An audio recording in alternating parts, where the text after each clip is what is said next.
Keira Knightly, hello. Hello. I see you haven't stuck with the distinctive hairstyle you What was the distinctive hairstyle? in the film. Oh, in the film, the Yes. yes, no. This is it grown out, actually. Right. It was quite. The period detail was quite convincing, wasn't it? It was a film which sort of really had, even though it's a different sort of 1980s and 90s, but yeah, I mean, it's set in an alternative reality around the 80s. I think that's important for a film like this. You know, it's terribly difficult talking about it without giving the whole thing away. So I'm going to try and say it without saying it. But, you know, that there is a strange line through the film which hasn't happened but could happen in the future. And I think by setting it in a place that we recognise, we can understand exactly what's going on and relate to what the characters are going through.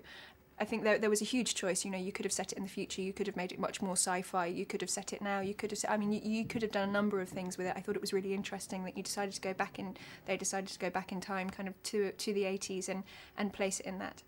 I thought that was a very good move. As you say, without giving too much away, it's about 3 children growing up into an adulthood, which is taking them into lives which they might not have expected or chosen. Indeed, yeah. When you first read the story, what was your initial? Well, I'd never read the book, feeling? So when the script came through the door, I had no idea what it was, and I thought it was. I'd never read anything like it. I thought it was unique, and that's very difficult to find.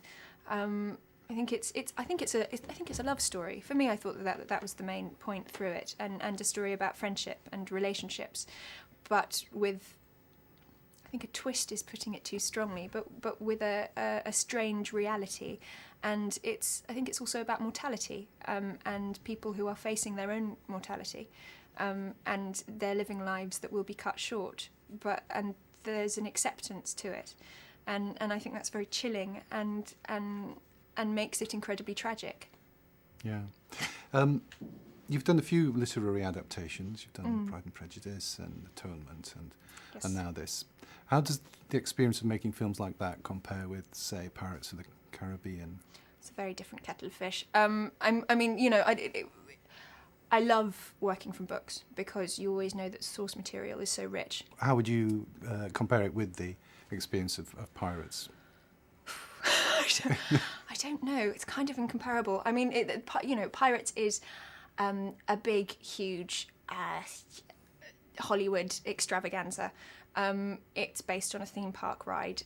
So, you know, you're not exactly diving into the theme park ride to kind of find the essence of it. It is what it is. It's for fun and frivolity, and I think there is a huge place for that. It's escapism, and we all need a bit of that. Turn your brains off and have a lovely time in a weird world. I think that's great, and that's what mass entertainment is there for, and it's fabulous. This is something very different. You know, this particularly Never Let Me Go is a challenge, and it's for audiences to go and be challenged by, and it was a challenge making it. It was also incredibly fun because something like this, you know, it stimulates the mind. It's very difficult, but there are great rewards because it's so difficult. So I love doing things like this. I think that's why I've got into the industry. Yeah.